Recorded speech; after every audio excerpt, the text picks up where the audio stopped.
히틀러는 1945년에 죽지 않았다. 오늘날 그는 알아볼 수 없는 세상에서 다시 눈을 뜬다. 역사상 가장 파괴적인 전쟁을 촉발한 인물이 상상도 못한 현실에서 깨어난다. 지도는 더 이상 전선으로 나뉘어져 있지 않습니다. 독일은 민주주의 강국이고 이스라엘은 확고한 국가이며 유럽연합은 그가 지배하려 했던 국가들의 협력을 바탕으로 일어섭니다. 이전에는 군대와 선전에 의해 뒷받침된 그의 이데올로기는 이제 법에 의해 거부되고 추적됩니다. 그 당시 절대적인 권력이었던 것은 이제 기술 세계화 및 역사적 기억이 지배하는 무대에서 힘없는 메아리로 축소되었습니다. 그의 연설이 이 세계에서 추종자를 찾을 수 있을까요? 아니면 과거의 잔재로 고립되고 조롱당하게 될까요? 그의 반응은 그의 몰락 이후 세계의 변화에 대해 무엇을 드러낼까요? 불가능한 귀환, 다른 세계의 히틀러 제2차 세계대전 마지막 몇 개월 동안 나치 지도부를 수용한 벙커가 있던 장소는 전쟁 후 정치적으로 중요하지 않은 땅으로 변했으며 수십 년 동안 방치되거나 실용적인 목적으로 사용되었습니다. 현재는 주거용 건물과 사무실로 둘러싸인 주차장만 남았습니다. 그곳에서 경고나 예고 없이 갑자기 군복을 입은 아돌프 히틀러의 모습이 등장하며 그는 자신의 기대에 부합하지 않는 장면을 마주하게 됩니다. 그가 발견한 것은 폭격으로 황폐화된 베를린도 아니고 더 이상 존재하지 않는 권력의 상징도 아닙니다. 대신 그는 현대적 건축과 도시 생활의 일상 리듬으로 특징 지어진 재건된 깨끗한 도시를 관찰합니다. 정규 열에 주차된 자동차들은 군사 표식이 없고 20세기 중반의 내연기관 소음도 내지 않습니다. 몇몇은 그가 이해할 수 없는 신중함으로 움직입니다. 그는 한 행인이 이 차량들 중 하나에 케이블을 연결하는 것을 봅니다.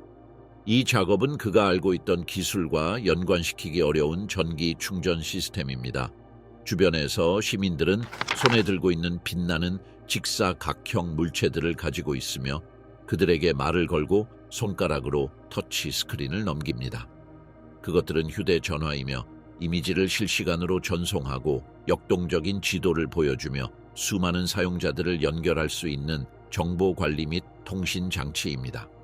나치 선전의 중심 도구인 라디오와 인쇄된 포스터는 이 화면들이 제공하는 시각적이고 글로벌한 즉시성과 비교했을 때 미미한 존재로 남습니다. 그 놀라움은 같은 기기들이 그를 향해 다가가면서 더욱 강렬해진다. 여러 행인이 그에게 다가가거나 존경을 표하지 않고 그를 녹화한다. 디지털 셔터 소리는 순차적으로 반복된다. 복종을 찾기는커녕 그는 웃음소리와 큰 목소리의 댓글을 받는다. 몇 초 만에 이미지는 통제할 수 없이 그 존재감을 증식시키는 소셜 플랫폼을 통해 배포된다. 그의 정권 동안 공공 이미지 구축의 과정이 세심하게 중앙 집중화된 것과 달리 이제 이것은 어느 시민에게나 접근 가능한 자발적인 행위이다. 그의 여정을 계속하면서 도시 공간이 언어적, 문화적 다양성으로 특징 지어져 있음을 발견합니다. 광고판은 독일어, 영어, 터키어, 아랍어로 메시지를 제공합니다. 제안은 기술, 엔터테인먼트 및 소비에 집중되어 있으며 그의 시대의 단일하고 단조로운 선전을 대체하는 디지털 화면의 역동적인 이미지로 이루어져 있습니다. 제품을 홍보하는 얼굴들은 그의 시대에 강요하고자 했던 균일한 비전과 반대되는 다양한 민족, 특징 및 스타일을 나타냅니다. 거리를 지나는 사람들은 서로 다른 방식으로 옷을 입습니다. 염색된 머리 스타일, 보이는 문신, 외국 문화의 상징이 있는 옷을 입은 젊은이들은 그가 추진했던 균일함과 대조를 이룹니다. 세계적인 영향은 패션, 휴대용 스피커에서 나오는 음악, 일상 대화에서 들리는 언어의 혼합에서 명백합니다. 당황함은 같은 성별의 커플들이 숨기지 않고 걸어다니며 애정 표현을 하는 것을 관찰할 때 증가합니다. 20세기 중반 독일에서는 동성애가 법률과 강제 수용소에 의해 박해되었습니다. 이제는 제약 없이 공공공간의 일부를 이룹니다. 여기에 서로 다른 인종적, 종교적 기원을 가진 시민들이 보이는 긴장 없이 상호작용하는 일상적 공존이 더해집니다. 그는 아랍어, 터키어, 러시아어, 영어와 함께 독일어로 된 대화의 단편들을 듣는데 이는 다원적인 사회적, 언어적 환경을 반영합니다. 기술의 발전은 또한 교통수단에도 나타납니다. 전기 열차는 낮은 소음 수준으로 운행되고 자동화된 역은 디지털 화면으로 정보를 제공하며 공유 자전거는 모바일 애플리케이션을 통해 대여됩니다. 이동성은 군사적 또는 관료적 통제가 아닌 디지털 시스템에 의해 조직됩니다. 고화질 텔레비전 쇼윈도에 자신의 모습이 표현된 것을 발견할 때 그 영향력은 배가 됩니다. 일부 프로그램에서는 그의 이미지가 풍자적인 코드로 등장하며 코미디언들이 대중의 웃음을 자아내기 위해 그를 흉내냅니다. 다른 프로그램에서는 역사 다큐멘터리가 그의 대규모 집회 이미지를 비판적으로 분석하며 정치적 조작의 예로 그를 묘사합니다. 칭송의 도구였던 것은 역사적 검토와 대중적인 조롱의 대상이 되었습니다. 심지어 상업 광고에서도 그의 모습에 대한 언급을 찾을 수 있습니다. 그의 얼굴은 비디오 게임, 교육 캠페인 및 극단주의 반대 광고에서 자원으로 나타납니다. 그의 시대에는 권력과 권위를 전달하기 위해 정확하게 통제되었던 이미지가 이제 해석된 상징으로서 여러 해석에 따라 유통되고 있습니다. 물리적인 돈 없이 수행되는 경제 거래를 관찰할 때 대조가 확대됩니다. 시민들은 카드를 가져오거나 휴대전화를 결제 장치에 접촉하여 몇 초 만에 거래를 기록합니다. 경제는 지폐나 동전에 의존하지 않는 디지털 평면에서 작동하여 그가 알던 시스템과 완전히 다릅니다. 건물은 미적 단절을 강화합니다. 사무실 및 쇼핑몰의 유리 및 강철 외관은 이념을 고양하기 위한 기념비성 없이 기능성, 에너지 효율성 및 주거성을 우선시합니다. 선전으로서의 건축이 아닌 기업 및 주거 논리가 지배합니다. 순간은 한 행인이 아이러니한 태도로 그 옆에서 사진을 찍어달라고 요청할 때 중요한 고비에 도달합니다. 작업은 몇 초 만에 이루어집니다. 전화기의 카메라 앞에서 웃음, 소셜 네트워크에 공유된 이미지, 사전 승인 없이 즉각적인 전파. 그의 체제에서 그것은 대중 이미지에 대한 절대적인 통제였지만 이제 불가피하고 중재되지 않은 노출로 바뀝니다. 그가 지나가는 도시 환경은 그에게 이해할 수 없는 기호들로 가득 차 있습니다. 다채로운 깃발, 문화 축제와 국제 축하 광고는 그가 촉진한 단일성의 논리에 반대됩니다. 같은 거리에는 다양한 요리의 레스토랑, 먼 대륙에서 만들어진 제품을 파는 가게, 세계 어디에서나 사람들을 연결하는 디지털 서비스가 공존합니다. 그가 강요하려 했던 자급자족은 글로벌 상호 의존으로 대체되었습니다. 정보는 끊김없이 흐릅니다. 대중교통 스크린과 상점의 진열창에는 국제뉴스, 정치 토론, 다양한 의견이 투영됩니다. 그들의 정권을 특징짓던 검열은 사라지고 열린 데이터 흐름이 그 자리를 대신하게 되었습니다. 어느 시민이든 실시간으로 메시지를 소비하고 전파하거나 의문을 제기할 수 있습니다. 각 도시 자극은 그들의 통제, 선전 및 사회적 균질성 모델이 사라졌다는 증거를 강화합니다. 공공공간은 민주적 기술적 세계화된 역학에 의해 지배되고 있으며 그들의 모습은 상징적인 권력을 결여하고 호기심이나 일시적인 오락으로 해석됩니다. 인생은 그들 주위에서 아무런 망설임 없이 계속되며 그 시대에 논쟁의 여지가 없었던 권위를 무관심하게 대합니다. 여정은 도시 소음이 다양한 음악, 여러 언어로 된 대화, 전자기기의 소리와 어우러지는 환경에서 끝납니다. 질서 있는 위계와 통일성이었던 모든 것이 끊임없는 다양성으로 바뀌었습니다. 혼란은 사라지지 않지만 증거는 분명합니다. 1945년에 떠난 세계는 현재와 연속성이 없고 그를 둘러싼 환경은 그의 범주와는 다른 논리로 작동합니다. 이 지점에서 앞으로 어떤 일이 일어날지는 이미 그에게 속하지 않는 시간을 어떻게 맞이할지를 결정할 것입니다. 재에서 힘으로 독일 강국으로 변신. 1945년에 독일은 폐허가 된 영토였다. 전쟁의 끝은 동맹국의 폭격과 소련의 징역 이후 국가를 잔해로 줄여놓았다. 베를린은 거의 파괴된 상태였다. 건물의 절반 이상이 파괴되었고 공공서비스 네트워크는 붕괴되었다. 거리에는 건물의 잔해가 덮여 있었고 인구는 기본적인 인프라나 정기적인 교통수단 없이 최소한의 배급으로 생존하고 있었다. 의사당은 1933년에 불타고 마지막 전투 중에 파괴되어 잔해로 남아 있었습니다. 수백만 명의 독일인이 전쟁에서 사망했고 많은 다른 사람들은 동쪽에서 잃어버린 영토에서 그들을 수용할 수 없는 도시로 이동했습니다. 기아는 만연했고 철도는 파괴되었으며 산업은 멈추거나 연합군의 통제 아래 있었습니다. 유럽을 지배하려 했던 국가는 승자들의 권위에 굴복했습니다. 영토는 미국, 영국, 프랑스, 소련에 의해 관리되는 4개로 나뉘었습니다. 소련 지역에 위치한 베를린 역시 4연합국 간에 분할되었습니다. 수도는 더 이상 권력의 중심이 아니었고 비참함과 긴장의 무대가 되었습니다. 함부르크, 드레스덴, 코엘른과 같은 도시들은 전체 구역이 잔해 더미로 변한 비슷한 경관을 보여주었습니다. 인플레이션과 암시장이 일상을 지배했으며 외국 군인들이 순찰을 돌았습니다. 1948년에 결정적인 재건 과정이 시작되었습니다.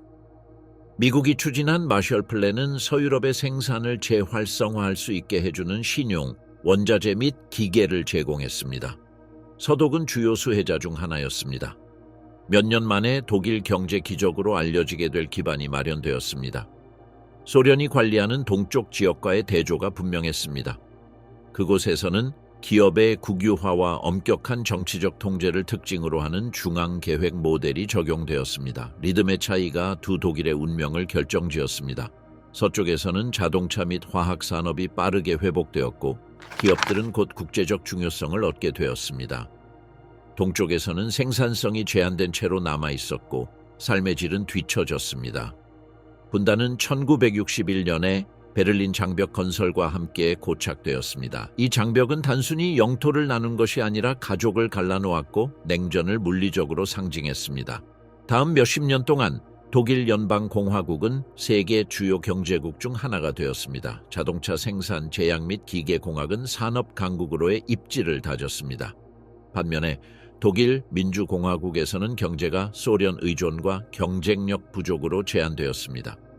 국경 양측 간의 복지 차이는 시간이 지남에 따라 더 커졌습니다. 80년대 소련 블록의 붕괴는 변화의 길을 열었습니다. 1989년에 동유럽의 대규모 시위와 국제적 압력은 장벽의 붕괴를 가속화했습니다. 공식적인 재통일은 1990년에 민주정부 하에 이루어졌으며 두 국가는 동일한 제도적 틀에 통합되었습니다. 전쟁 후 분열되었던 나라는 다시 하나의 정치적, 경제적 단위로 변모했습니다. 베를린의 회복은 그 과정을 상징했습니다. 한때 분열되고 파괴된 이 도시는 현대적인 인프라, 효율적인 교통 시스템, 새롭게 조성된 도시 경관으로 재건되었습니다. 패배의 상징이자 폐허였던 라이히스타크는 복원되어 의회 건물로 변모하였고 이는 민주주의의 투명성을 상징하는 유리돔을 특징으로 합니다. 공식 상징들도 변경되었습니다. 검은색, 빨간색, 금색의 깃발이 공공 건물에 다시 휘날리며 민주주의의 상징으로서의 역할을 되찾았습니다. 나치 정권 동안 도시 공간을 지배했던 하켄크로이츠는 법적으로 금지되어 역사기록 보관소와 박물관으로 격리되었습니다. 이 상징을 도시 경관에서 제거한 것은 과거의 권위주의와의 완전한 단절을 나타내었습니다. 정치적 리더십은 변화를 반영했습니다. 2005년 앙겔라 메르켈은 나라의 첫 여성 총리가 되었습니다. 독일 민주공화국에서 교육을 받고 정확한 과학 분야에서 학문적 경력을 가진 그녀의 임무는 10년이 넘는 기간 동안 지속되었고 독일을 민주주의 틀 내에서 유럽 강국으로 확립했습니다. 그녀의 연합과 합의를 기반으로 한 통치 스타일은 나치 시대에 집중된 권력과 선전주의와 절대적으로 대조되었습니다. 독일의 정치 생활은 중도 우파, 중도 좌파, 자유주의자, 환경보호론자 및 심지어 극단주의적 입장을 가진 정당들이 헌법적 틀 안에서 참여하는 다당제 시스템에서 조직되게 되었다. 이러한 개방적 경쟁의 존재는 제3제국에서 권력을 독점했던 일당제 시스템과 대조를 이룬다. 국제적으로 독일은 유럽연합과 방위 군사동맹에 완전히 통합되었습니다. 고립되고 공격적인 국가에서 벗어나 지역협력의 핵심 파트너가 되었습니다. 21세기 독일 경제는 고품질 상품의 수출, 기술, 혁신, 과학적 연구에 기반을 두고 있습니다. 대학과 연구센터는 전 세계의 전문가들을 끌어들입니다. 재생 가능 에너지, 생명공학, 인공지능과 같은 부문들은 1945년에 폐허가 되었던 나라의 변신을 보여줍니다. 독일의 교육 시스템은 역사적 기억에 특별한 주의를 기울입니다. 학교 프로그램에는 홀로코스트와 나치 범죄에 대한 연구가 포함되어 있으며 옛 강제 수용소 방문 및 원본 문서 분석이 포함됩니다. 이전에 이념적 조작이었던 것은 이제 민주주의의 지속성을 보장하기 위한 시민 교육입니다. 일상생활에서 독일 인구는 건강, 교육 및 연금을 보장하는 사회복지 시스템에 접근합니다. 완전한 시민권은 민족적 또는 종교적 배경에 관계없이 모든 거주자에게 확장됩니다. 이틀은 나치 정권을 정의했던 배제와 인종위계 정책과 대조됩니다. 현대 인프라는 그 차이를 강화합니다. 고속열차는 주요 도시를 연결하고 공항은 끊임없는 국제 승객의 흐름을 관리하며 디지털 네트워크는 세계 어느 지역과도 즉각적인 소통을 가능하게 합니다. 오늘날의 독일은 전쟁 말기의 고립과 파괴와는 거리가 먼 글로벌 상호 연결의 중심지입니다. 도시 경관은 유산 보존과 현대 건축을 결합합니다. 복원된 역사적 중심지는 지속 가능성 기준에 따라 설계된 유리와 강철 건물과 공존합니다. 다양한 음식 전통을 가진 레스토랑, 국제 문화 축제 및 세계화된 미디어는 다원화 사회를 보여줍니다. 독일의 변화는 1945년부터 현재까지 현대사에서 가장 주목할 만한 과정 중 하나를 이룹니다. 패배하고 점령당하고 분단된 국가는 전 세계적으로 영향력 있는 민주주의 산업 및 과학 강국으로 변모하였습니다. 이 변화의 지속 가능성은 점점 더 복잡해지는 글로벌 환경에서 미래의 도전에 어떻게 대응하느냐에 달려 있을 것입니다. 냉혹한 거울, 용서하지 않는 기억. 1945년 이후 제3제국의 기억은 전 세계적인 경고로 고정되었습니다. 독일과 세계의 많은 부분은 범죄를 문서화하고 증거를 보존하며 기억의 지속성을 보장하기 위한 기관을 구축하기 위한 메커니즘을 추진했습니다. 사법기록, 추모관, 박물관, 문학작품 및 영화 제작물은 히틀러를 정치 지도자에서 보편적인 부정적인 역사적 상징으로 만든 문화적이고 법적인 구조를 확립했습니다. 홀로코스트 박물관과 기념관은 그 기억의 중심 공간으로 세워졌습니다. 1월 1945년에 해방된 아우슈비츠 비르케나우는 1947년에 박물관으로 개장되었습니다.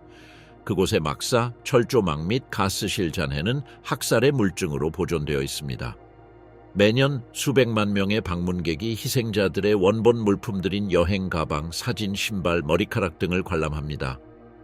다하우는 1965년에 기념관으로 변모하였으며 죄수의 유니폼, 다큐멘터리 이미지 및 의학 실험이 행해졌던 시설들을 전시하고 있습니다. 베를린에서는 2005년에 개장한 유럽 유대인 학살 기념비가 브란덴부르크 문 근처의 중심부를 차지하고 있습니다. 수천 개의 콘크리트 블록들이 한 광장에 배치되어 있으며 이는 독일의 학살 책임을 인정하는 공식적인 상징이 되었습니다. 나치 정부의 옛 부지 위에 이 장소를 선택한 것은 권력의 공간에 대한 역사적인 재임이 부여 메시지를 강화합니다. 뉘른베르크 재판은 패배한 정권의 지도자들을 상대로 한 최초의 주요 국제 재판이었습니다. 1945년과 1946년 사이에 헤르만 괴링, 요아힘 폰 리벤트로프, 비렐름 카이텔과 같은 인물들이 출석했습니다. 법정은 연합국이 수용소에서 촬영한 영화, 추방명령과 학살 지침을 담은 공식 문서, 그리고 증인들의 증언과 같은 직접적인 증거들을 검토했습니다. 판결에는 사형, 무기징역 및 긴 형기의 징역형이 포함되었습니다. 이 재판은 국제범죄에 대한 개인 책임에 대한 법적 선례와 나치즘의 규모에 대한 세계적인 역사적 서술이라는 두 가지 유산을 남겼습니다. 히틀러는 자살로 인해 참석하지 않았지만 증거들은 그를 범죄 시스템의 최고 책임자로 명확히 지목했습니다. 이러한 과정에서 막대한 규모의 문서 기록물이 생겼습니다. 국가 및 대학 기록 보관소는 히틀러가 서명한 명령서, 장교의 일기, 추방자 명단 및 행정 기록을 보존하고 있습니다. 명령에 대한 복종이 책임을 면제하지 않는다는 뉘른베르크에서 정립된 교리는 국제 법률 개념을 변화시켰고 정치 권위에 대한 윤리적, 법적 한계를 설정했습니다. 문화 분야 또한 기억 형성에 필수적인 역할을 했습니다. 정권에 의해 금지된 작품들은 1945년 이후 독일에서 다시 유통되기 시작했습니다. 아인슈타인, 프로이트, 만, 레마르크, 하이네의 저작물들은 검열되거나 많은 경우에 공개적으로 불태워졌으나 다시 서점과 대학에 자리를 잡았습니다. 나치에 의해 유대인 과학으로 선언되었던 정신분석의 복귀는 학문적 자유의 회복을 상징했습니다. 레마르크의 평화주의 문학은 파괴적인 민족주의에 대한 비판으로 새로운 중요성을 얻었습니다. 이러한 문화적 회복은 히틀러를 검열자 및 지적 유산의 파괴자로 회상하는 이미지를 공고히 했습니다. 세계 대중문화는 독재자에 대한 풍자적 묘사를 신속하게 통합했습니다. 1940년에 찰리 채플린은 위대한 독재자를 개봉하여 히틀러의 몸짓과 연설을 조롱했습니다. 수십 년 후 멜 브룩스는 프로듀서에서 그를 패러디했습니다. 이러한 작품들은 시각의 변화를 표시했습니다. 두려운 독재자는 조롱의 대상이 되었습니다. 독일 영화도 과거와 직접적으로 대면했습니다. 2004년에 몰락은 벙커에서 그의 마지막 날들을 묘사하며 패배하고 고립된 지도자를 보여주었습니다. 이 제작은 역사적 책임의 무게를 줄이지 않으면서 신화를 해체하는 데 기여했습니다. 전후 문학은 히틀러를 절대 악의 상징으로 자주 사용하거나 대체 서사의 요소로 사용했습니다. 필립 K. 딕의 높은 성의 사나이와 같은 대체 역사 소설들은 나치즘이 승리한 현실을 상상했습니다. 대중음악에서는 특히 펑크 같은 반문화 장르에서 히틀러에 대한 언급이 폭정을 명백히 거부하고 세대 고발의 수단으로 사용되었습니다. 히틀러의 영상 이미지는 다큐멘터리, 시리즈 및 비디오 게임에서 항상 권위주의, 폭력 또는 패배와 연결되어 증대되었습니다. 국제문화에서 그의 모습은 리더십의 모델로 다시는 묘사되지 않았고 경고나 풍자로 표현되었습니다. 이러한 이미지의 반복은 그의 폭정에 대한 보편적인 연관성을 강화했습니다. 그의 이름과 얼굴을 정치적 악의 동의어로 사용하는 것은 공공수사에서 확고해졌습니다. 히틀러와의 비교는 권위주의 혐의를 받은 후속 지도자들에게 반복적으로 적용되었습니다. 이 현상은 논란의 여지가 있지만 부정적인 기준으로서 그의 상징적 힘을 보여줍니다. 박물관, 기념관 및 문화 작품에서 그의 이미지의 존재는 옹호가 아니라 지속적인 비판적 노출을 나타냅니다. 서구 민주주의 국가들의 교육 시스템은 시민 교육의 필수 부분으로 나치즘과 홀로코스트에 대한 연구를 포함시켰습니다. 독일에서는 학교 프로그램에 강제 수용소 방문과 원본 문서 분석이 포함되어 있습니다. 교육은 기억이 활성화되고 새로운 세대가 극단주의의 위험을 이해하도록 보장하는 것을 목표로 합니다. 홀로코스트 생존자들의 증언은 그 기억의 또 다른 중요한 부분을 형성합니다. 수십 년이 지나면서 그들의 목소리는 녹음되어 시청각 자료로 보관되어 사실과의 직접적인 연결을 유지하고 있습니다. 이러한 개인적인 이야기는 기억이 통계로 축소되는 것을 막고 범죄의 인간적인 차원을 유지합니다. 국제재단과 조직의 노력이 문서 보존, 부정론 반박, 연구 촉진에 결정적인 역할을 했습니다. 아카이브는 계속해서 서신, 명령 및 행정 기록을 공개하여 정권의 작동 방식에 대한 지식을 확장합니다. 이러한 문서의 축적은 히틀러를 계획된 폭력 시스템의 의식적인 설계자로서의 이미지를 강화시킵니다. 나치즘에 대한 기억은 기념물, 기록 보관소, 문학, 영화 및 교육에 고정되어 그 범죄적 성격에 대한 세계적 합의를 굳혔다. 히틀러는 민주주의 사회가 피해야 할 절대적인 부정적 역사적 참고 사례로 축소되었다.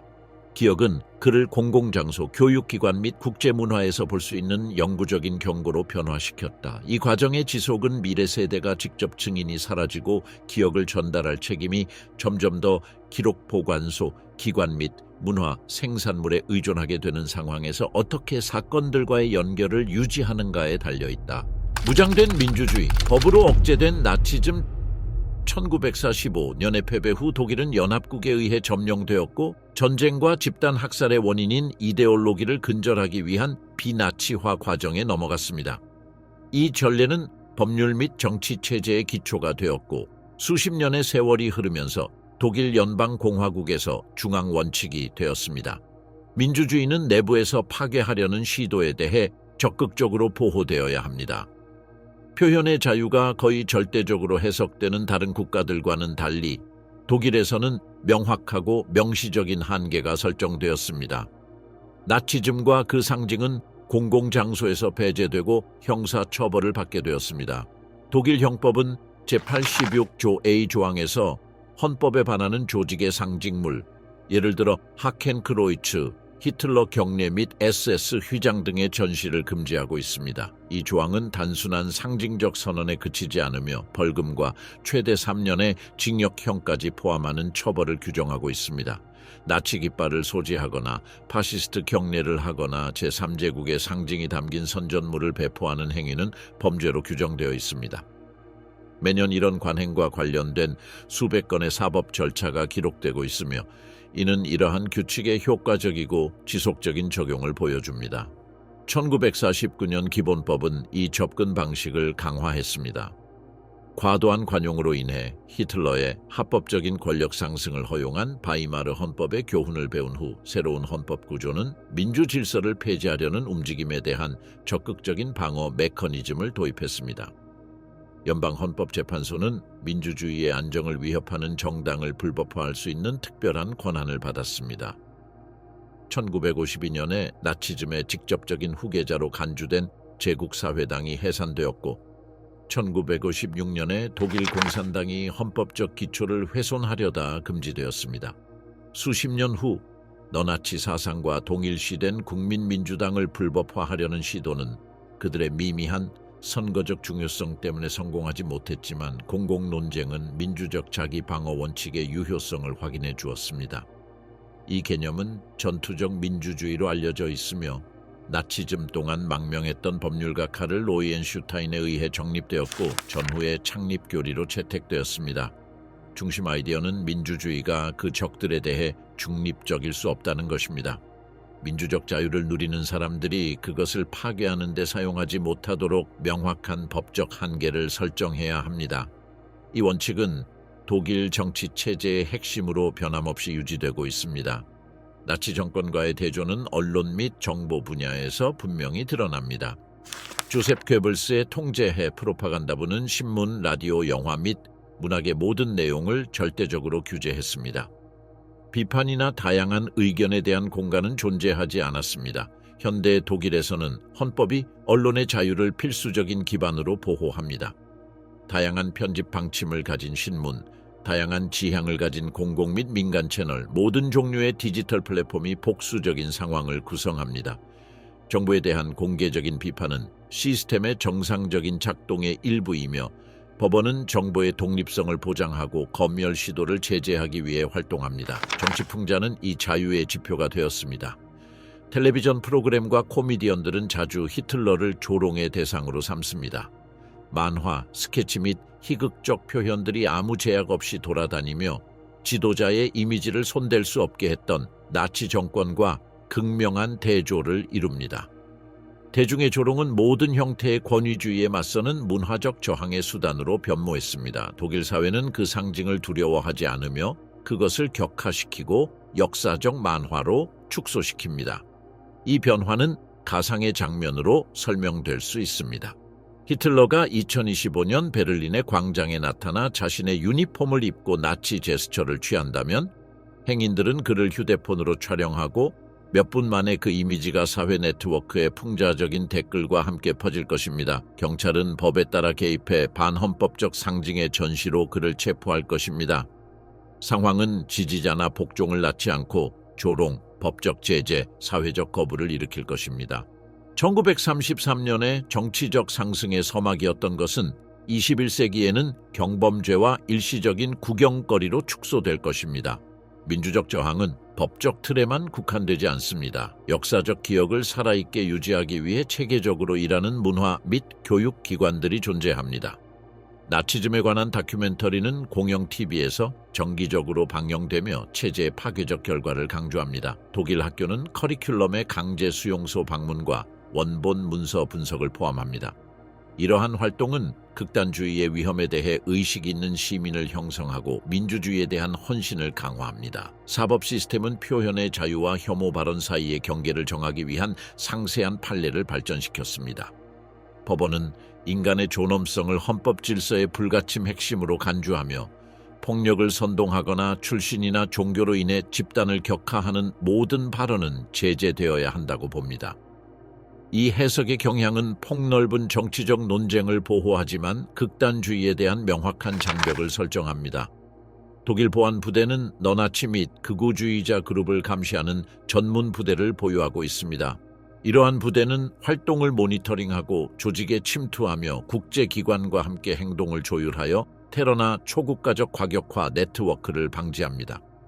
동시에 시민단체 및 반파시즘 재단은 증오 발언에 빠지기 쉬운 청소년을 위한 사회통합 및 예방 프로그램을 개발합니다. 국가는 민주주의 문화를 강화하는 시민교육 프로젝트 및 인식 제고 캠페인을 자금 지원합니다. 독일의 제도적 정치도 이 합의를 반영합니다. 주요 정당들은 이념적 차이와 무관하게 기본적인 합의를 유지하고 있습니다. 나치의 발언을 합법적인 논의에서 배제하는 것입니다. 좌파, 중앙, 우파의 이러한 융합은 민주적 안정을 강화하고 극단주의 운동이 기관에 침투하는 능력을 감소시킵니다. 이 법적, 문화적, 사회적 맥락의 결과로 나치즘의 재현은 실현 가능성이 없습니다. 히틀러의 이미지는 현재에 나타날 경우 복종이나 찬사를 받지 못할 것입니다. 법적 제재, 문화적 조롱, 정치적 고립의 대상이 될 것입니다. 한때 군중을 동원했던 상징적 권력은 반대가 되었습니다. 오늘날 그것은 자동적인 거부와 소외를 초래합니다. 재판을 받는 독재자, 그를 몰락시키는 재판. 아돌프 히틀러가 현재에 등장한다면 제2차 세계대전 이후 구축된 국제법 체계는 그를 생전에 알았던 것과 완전히 다른 위치에 놓을 것입니다. 1945년에 베를린 벙커에서의 자살은 그를 어떤 법정에서도 자유롭게 했습니다. 2025년에는 그 탈출구가 불가능할 것입니다. 80년 동안 만들어진 규칙들은 전쟁 범죄, 반인도적 범죄 또는 집단 학살을 저지른 사람들을 재판하기 위한 구체적인 절차를 마련했습니다. 이 시스템의 기둥 중 하나는 보편적 관할권입니다. 이 원칙에 따르면 특정 범죄는 매우 심각하여 발생한 장소, 피고인의 국적 또는 경과된 시간에 관계없이 어떤 국가에서도 재판을 받을 수 있습니다. 이 범죄에는 체계적인 고문, 노예제, 집단 학살 및 인류에 대한 범죄가 포함됩니다. 이틀 안에서 히틀러는 어떤 나라에서도 체포되어 유능한 국제재판소에 넘겨질 수 있습니다. 전 국가 수반이라는 그의 지위는 그를 보호하지 못할 것이며 면책은 이 정도의 범죄에는 유효하지 않습니다. 뉘른베르크 재판은 선례를 세웠습니다.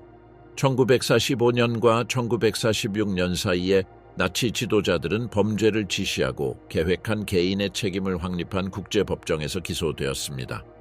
수십 년 후 1948년의 집단 학살에 관한 협약과 제네바 협약이 이 교리를 강화했습니다. 이 발전은 1998년 로마 규정과 헤이그에서의 국제형사 재판소 창설로 절정에 이르렀으며 이는 집단 학살, 전쟁 범죄 및 침략 범죄를 심판할 수 있는 관할권을 가진 상설 법원입니다. 현대의 한 시나리오에서 히틀러는 이 법정의 주요 피고 중 한 명이 될 것입니다. 침략 계획, 대규모 인구 추방, 강제 노동 사용, 홀로코스트 조직에서 그의 역할은 국제사법권의 중심에 그를 위치시킬 것입니다. 1945년과 달리 전후 혼란 중에 증거를 모아야 했던 때와 비교하여 오늘날에는 박물관, 대학 및 전 세계 법원에 보관된 원본 문서, 회의록, 연설, 서명된 명령 및 수집된 증언이 보존된 완전한 기록이 존재합니다. 그 문서 자료는 즉각적인 파일이 될 것입니다. 개인적으로 서명된 추방 명령, 전쟁을 선동하는 연설의 전사 및 대량 학살 계획이 설계된 회의록은 여러 기록 보관소에 보존되어 있습니다.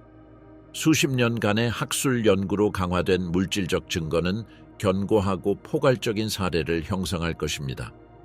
최근의 사법 절차와의 대조를 통해 히틀러에 대한 재판의 규모를 상상할 수 있습니다. 90년대에 옛 유고슬라비아를 위한 국제형사재판소는 학살과 전쟁 범죄로 슬로보단 밀로셰비치, 라도반 카라지치, 그리고 라트코 멜라디치를 재판했습니다. 르완다 재판소는 1994년 대학살의 책임자들을 기소했습니다. 두 경우 모두 국가 원수, 장관 및 장군들이 국제판사 앞에 섰으며 정치적 권력이 책임을 면제하지 않는다는 것을 확인시켰습니다.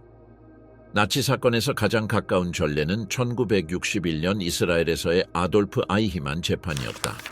아르헨티나에서의 그의 체포와 이후의 처리는 반인륜 범죄에 대한 정의가 시효가 없음을 보여주었다. 2025년에 히틀러가 살아있는 시나리오에서는 그를 체포하고 재판하기 위한 국제적 압력이 더 커질 것이고 더 강력한 법적 틀을 갖출 것이다. 본질적인 차이는 언론의 크기에 있을 것입니다. 히틀러에 대한 재판은 전 세계적인 사건으로 실시간으로 중계되고 수백만 명의 사람들이 분 단위로 이를 지켜볼 것입니다. 생전에 철저하게 자신의 이미지를 통제했던 독재자는 엄격한 사법 절차 속에서 피고가 될 것입니다. 더 이상 대중연설이나 선전부에서 준비한 무대가 아닌 공정한 판사들과 전문 검찰, 그리고 국제법에 의해 보호받는 증인들이 있을 것입니다. 나치즘의 희생자들과 그 후손들은 이 과정에서 중심적인 역할을 하게 될 것입니다. 생존자들의 증언, 강제 송환의 원본 문서, 체계적인 처형 기록들이 증거로 제시될 것입니다. 증거의 축적은 히틀러를 역사적 인물에서 구체적인 범죄의 형사 피고로 탈바꿈시킬 것입니다. 절차는 국제법정의 공식 구조를 따를 것입니다. 검찰은 확인 가능한 증거인 문서, 군사명령, 행정기록 및 증인 진술을 근거로 기소할 것입니다. 변호 측은 아마도 정신무능력, 부분적 무지 또는 공동 책임을 주장하며 자신의 농어를 제시할 권리가 있을 것입니다. 그러나 80년 동안 축적된 증거의 무게로 인해 이러한 방어 라인이 설득력을 가질 가능성은 희박합니다. 판사들은 엄격한 절차적 틀을 적용할 것이다. 히틀러는 특정 질문에 대한 답변으로 제한되어야 하며 법원이 정한 중지와 시간표에 따르게 될 것이다. 범죄 책임자들이 여러 번 변명으로 사용한 충성의 개념은 그에게 유리하지 않을 것이다. 국제적인 전례는 범죄 명령을 내리는 자가 자신의 계급적 위치 때문에 가중된 책임을 진다는 것을 확립했다. 역사적인 대조는 각 세션에서 눈에 띌 것입니다. 수백만의 운명을 독단적으로 결정한 남자는 법정에서 발언할 허가를 요청해야 하는 처지가 될 것입니다. 30년대와 40년대 동안 반박을 허용하지 않았던 그의 말들은 이제 판사, 변호사, 기자들에 의해 비판적으로 검토될 것입니다. 그의 권력의 기둥이었던 이미지의 통제는 텔레비전 카메라, 분석가, 그리고 조작의 여지 없이 각 제스처를 방송하는 세계 언론 매체들의 손에 달려 있을 것입니다. 언론 보도는 전 세계적일 것입니다. 대학, 학교 및 사회 조직은 재판을 국제법과 역사적 기억의 중요성을 설명하기 위한 교육 자료로 활용할 것입니다. 다큐멘터리와 학문적 토론은 과정의 각 단계를 동반하여 재판을 범세계적인 공공수업으로 변모시킬 것입니다. 최종 판결이 그 내용이 무엇이든 상관없이 본질적인 것을 바꾸지는 않을 것이다. 히틀러가 국제 정의 앞에 피고로 심판받는 상징적 변신. 결코 법적 한계를 인정하지 않았던 독재자의 이미지는 사법 절차에 속한 죄수의 이미지로 대체될 것이다. 이러한 위치의 반전은 국제법의 발전과 역사적 기억의 진화를 실질적으로 반영할 것이다. 가장 심각한 피고인에게도 변호를 보장하는 원칙은 절차의 정당성을 강화할 것입니다. 히틀러는 그가 희생자들에게 부인한 모든 절차적 보장을 받으며 전문 변호사를 가질 권리가 있을 것입니다. 민주주의 규범에 따라 운영되는 국제법정과 그의 정권 하에서 시행된 즉결 재판 간의 대조는 각 세션에서 명백할 것입니다. 이 시나리오에서 히틀러의 재판은 뉘른베르크에서 시작되어 80년 동안 발전해온 과정의 정점을 상징할 것입니다. 이는 어떤 지도자도 아무리 강력하더라도 집단 학살과 반인륜적 범죄에 관해서는 국제법 위에 있지 않다는 것을 확인시킬 것입니다. 이 모델의 지속 가능성은 전쟁, 대규모 이주 및 새로운 형태의 폭력이 계속되는 맥락에서 정치적 긴장에 직면한 국제법의 지속 능력에 달려 있습니다. 새로운 국경, 독일을 제정해야 하는 이민 2025년에 독일은 이민으로 깊이 각인된 사회로 나타납니다. 인구의 상당 부분이 수십 년 동안 이어진 이주 과정의 결과로 외국 뿌리를 가지고 있습니다. 첫 번째 큰 물결은 산업 확장에 대한 노동력 수요를 충족하기 위해 게스트 작업자 프로그램 해 터키 노동자가 들어온 1960년대에 도착했습니다. 이후 베를린 장벽 붕괴 이후 동유럽에서 온 이주 흐름이 인구 변화를 강화했습니다. 지난 10년 동안 중동과 사하라 사막, 이남 아프리카의 난민들이 이 변화를 완성했습니다. 대도시에서는 다양성이 도시 경관에 잘 드러납니다. 베를린, 프랑크푸르트, 뮌헨의 일부 지역에서는 외국 출신 주민들이 원주민 인구를 초과합니다. 아랍어나 터키어로 된 간판을 가진 상점들, 국제적인 요리를 제공하는 레스토랑, 그리고 이슬람 예배를 위해 개조되거나 건설된 모스크들은 일상의 환경을 구성합니다. 이슬람교는 이 나라의 제2의 종교로 자리 잡았으며 터키계, 아랍계, 아프가니스탄계 및 아프리카계 공동체들이 지속적으로 성장하고 있습니다. 동시에 나치즘 동안 파괴된 유대교 회당이 재건되었고 유대인 문화센터들은 국가의 지원을 받고 있습니다. 종교적 다원주의는 부정할 수 없는 사실이지만 공공장소에서의 가시성을 둘러싼 긴장을 없애지는 못합니다. 통합은 국가적 토론에서 가장 논의되는 문제 중 하나가 되었습니다. 많은 이민자와 자손들이 교육, 노동, 문화 시스템에 완전하게 통합되었지만 외국인 인구가 높은 지역에서는 여전히 어려움이 존재합니다. 베를린의 노이코엘른이나 뒤스부르크, 코엘른 지역에서는 청년 실업률 지표가 국가 평균을 초과합니다. 몇몇 학교에서는 학생들 간의 상호작용에서 독일어가 주된 언어가 아니기 때문에 학습 과정이 어렵고 병렬 사회에 대한 인식이 강화됩니다. 이 지역사회의 배제 문제는 도시 폭력 사건과 연관되어 있습니다. 주기적인 소요 사태는 때때로 경찰과의 충돌이나 지역 갈등에 의해 촉발되며 통합에 대한 장애가 지속되고 있음을 반영합니다. 보안 당국은 이러한 사건들을 여러 요인에 기인한다고 합니다. 구조적 실업, 교육 기회의 부족 및 청소년 부문에서의 범죄 조직의 영향력. 종교적 극단주의는 또 다른 우려사항입니다. 지하디스트 테러와 연계된 세포들은 지난 몇 년 동안 독일 영토에서 발견되고 해체되었습니다. 독일에서 태어나고 교육받았지만 극단주의 이데올로기의 영향을 받은 개인들이 공격 계획에 참여했습니다. 보안 서비스는 수백 명의 급진적인 이슬람주의자들을 감시하고 있으며 극단주의 선전의 근원으로 간주되는 모스크를 감독합니다. 공식 보고서는 테러 위협이 구체적이며 예방 작전에 힘입어 여러 차례 무력화되었다고 확인합니다. 정부는 이민법을 점진적으로 강화하여 대응해왔습니다. 최근 개혁은 거부된 난민 신청자의 추방을 용이하게 했으며 법적 지위를 얻지 못한 사람들에 대한 사회적 혜택을 제한했습니다. 이전 해와 비교하여 추방 건수는 역대 최고치를 기록했으며 보조 보호를 받은 사람들의 가족 재결합을 중단하는 방안이 논의되고 있습니다. 이러한 조치는 대중의 압력과 전통적인 정당들이 시민의 불만을 정치적으로 이용하는 극우 세력의 진전을 저지할 필요성을 반영합니다. 이민은 극우 정치의 부상 중심에 있었다. 2013년에 설립된 독일을 위한 대한당은 지역의회에서 입지를 다졌고 본데스타크에서도 상당한 존재감을 얻었다. 그들의 담론은 유럽 외 이민의 문화적 위협으로 제시하는 것에 맞서 국가 정체성을 방어하는 것을 중심으로 한다. 이전 10년보다 힘이 덜한 페기다와 같은 운동은 이슬람과 난민 수용 정책에 반대하는 주기적인 시위를 계속 조직하고 있다. 이러한 현상은 이민 문제의 정치적 및 사회적 양극화 축으로 부상했음을 보여준다. 독일의 논쟁은 유럽의 맥락과 분리될 수 없습니다.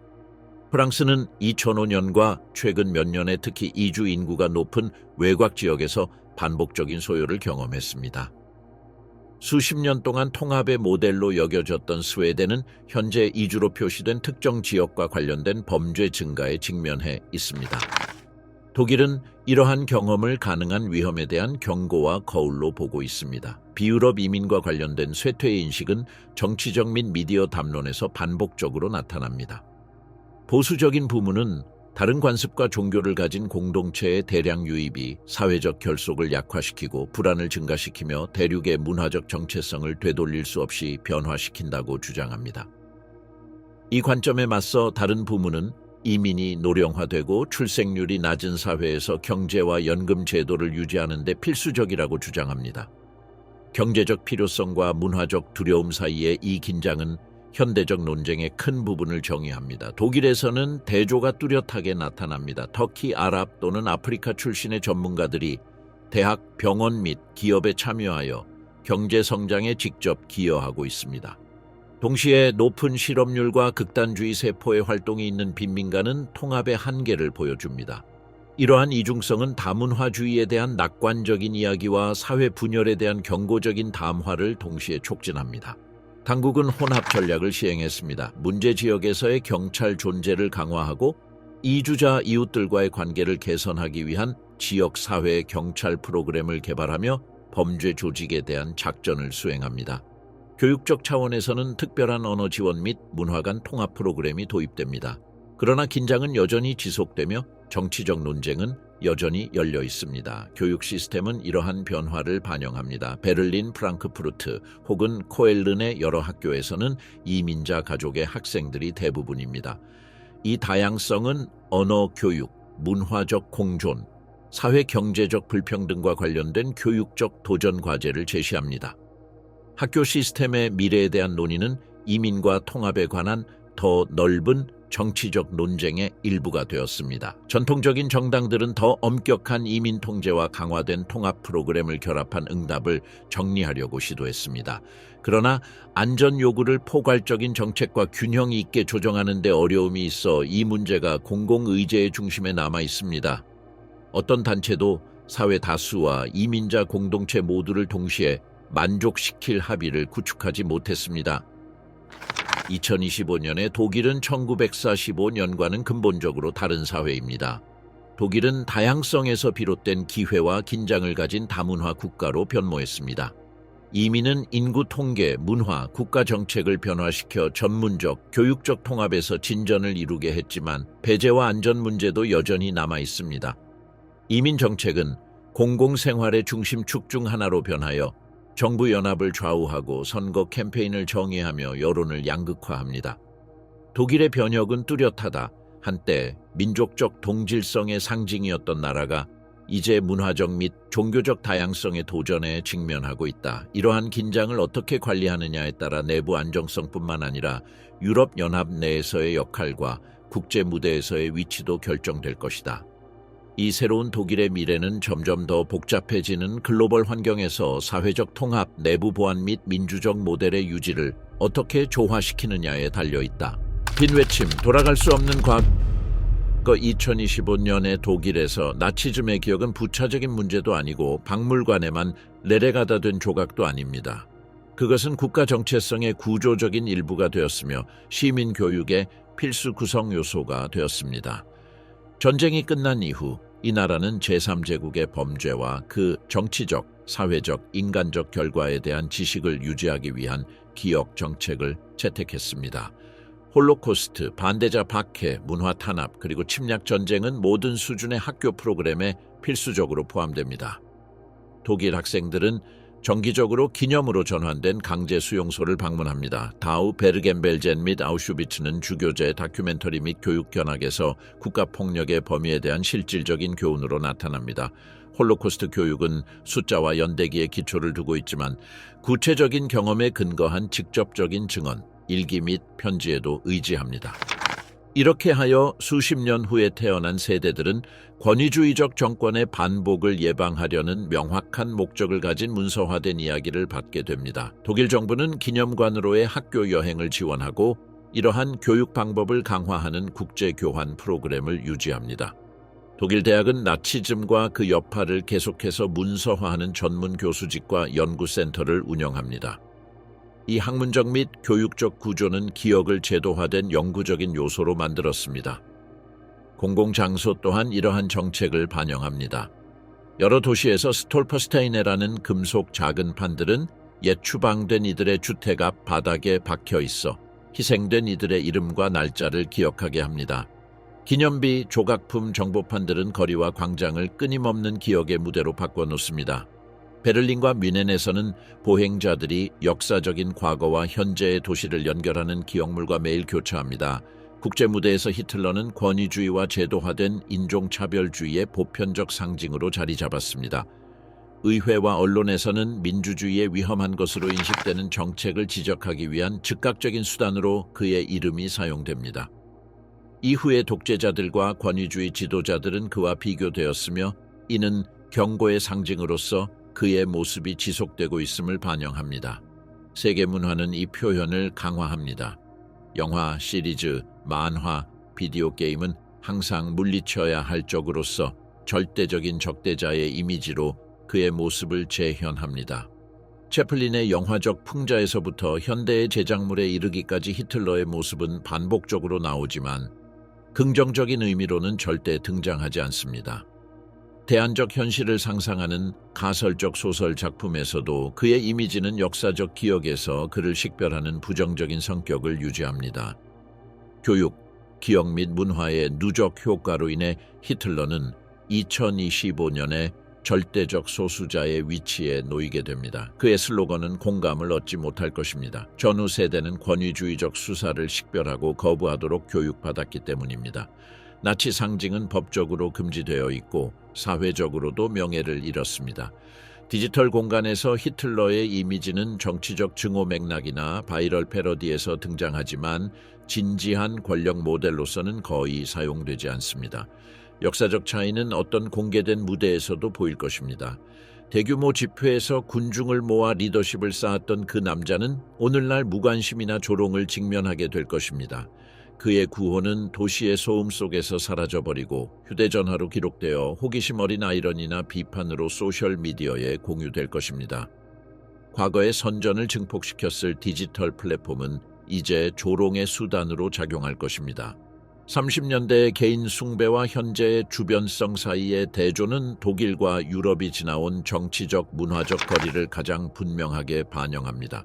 이 나라는 제3제국의 잔해 위에 그들의 제도를 재건하고 세계화와 이민 문제로 인한 긴장에 직면하면서도 나치즘을 거부하는 것을 기본 원칙으로 유지하는 다원주의 민주주의로 변모했습니다.